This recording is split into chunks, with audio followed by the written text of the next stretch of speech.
و مجاره دگل برز جهان اولسن سروکی رخصتیا پارتیا دوای تای دیاربکر گوتو بیش دکن برز اولسن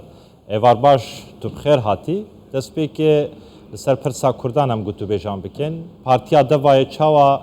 خوانزی کی پرسا کرد کتن ل ترکیه و باکوری کردستانه.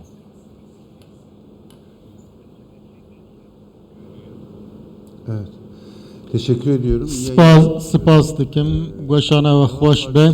partiya deva derbarê Pirsa Kurd de merivkarer li ser çar bingehan şîrove bike di serî de derbarê pirsgirêkên Kurdan da divê destpêkê ev were qabûlkirin ku pirsgirêkeke heye li Tirkiye taybet 5-6 salên dawî li ser Pirsa Kurd hen alî dibêjin Pirsa Kurd nîne nêqaş newsa hene Serokkomarê Tirkiye sala 2019 daxuyanî da û got Pirsa Kurd nîne evên ku Pirsa Kurdî heye divê ji vê welatê jî biçin wiha gotibû em wek partiya deva destpêkê wiha dibêjin destpêkê dibe em hebûna Pirsa Kurd qebûl bikin em vê dibêjin ev bernameya partiya me de jî heye li ser bingehên sereke hatiye danîn di serî de Pirsa Kurd zimanê dayîkê de perwerde eva ji bo çareserkirina Pirsa Kurd pengavekî girîng e destpêkê dibe perwerde bi zimanê dayîkê bibe bingehekî baş bo Pirsa Kurdî ya din jî hem welatiyekî wek hev e hemû welatî wek hev bin wek bingeheke sêyemîn jî divê ev proseya qeyûman dûrxistina şaredariyan ji holê were rakirin û şaredariyên herêmî werin pêşxistin ev pîvan li gor Yekîtiya Awropa bê pêşxistin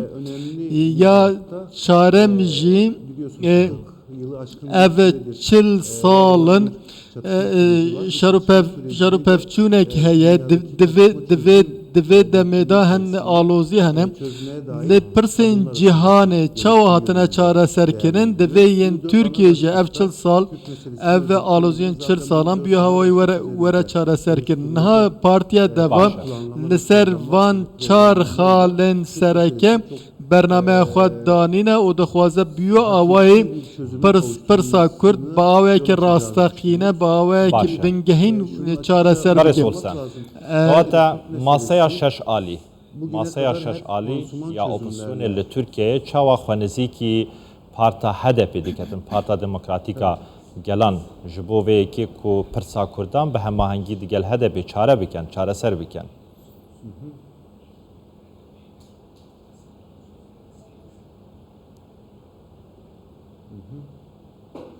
Şimdi şöyle değerlendirmek lazım. Yani Kürt meselesini Pirsa Kurd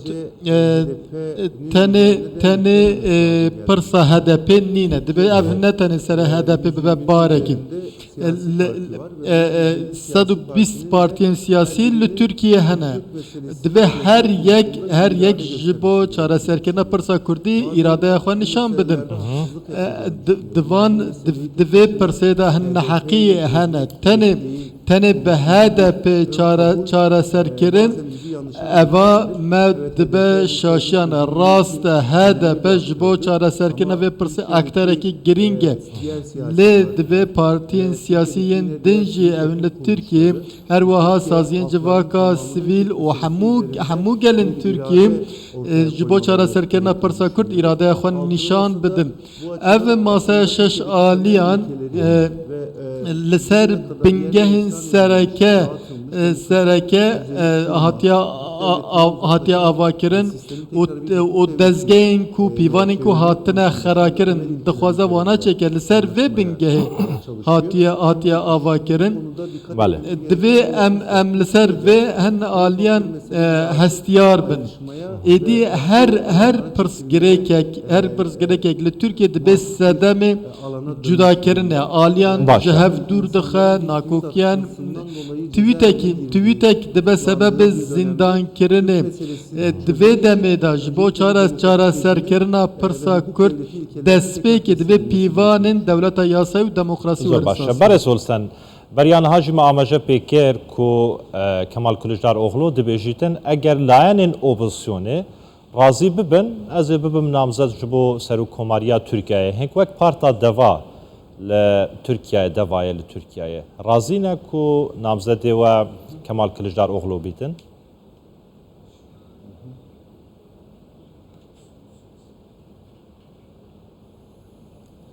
Yani altılı masada ev masaya şeş aliyan heta niha li wê derê derbarê namzetbûnê de hev dîtin nehatiye kirin ev babet nehatiye rojevê û tu navekî nehatiye ser mêzê û navê tu kesekî nehatiye nîqaş kirin Birêz Kemal Kılıçdaroğlu gotiye eger şeş alî wek namzet qebûl bikin dikare bibe namzet her wa serokê me giştî Alî Babacan jî wiha gotibe eger hemû şeş alî bixwazin ev jî dikare bibe namzet yan jî dibe kesekî ji dervê masayê şeş aliyan jî bibe namzet li vê tengezariyekî mezin li vê derê ev e li Tirkiye niha desthilata AK Parti dixwaze aliyên dijbere bikişîne lîstikî bişîne vê kemînê ev jî li ser namzetê masaya şeş aliyên e divê destpêkê ev masa dikare çi çareseriyan ji bo Tirkiye durust bike ya serî divê ev were çareserkirin Kewate heya niha hînveke partiya devayê razî nîne yani Kemal Kılıçdaroğlu bibe namzet yan jî rezamendî li ser namzedekî heya nehatiye diyarî kirin? Biz herhangi bir isime em ji bo yek navê ne dibêjin ne ji dibêjin belê heta niha nehatiye rojevê Başa. di rojeva masaya şeş aliyan diye ev nehatiye rojevê eger em bikevin proseya helbijartinê dema nav hatin partiya deva jî dê Zor başa. nêrînê xwe li ser nava diyar bike Siyaseta partiya devayê ji bo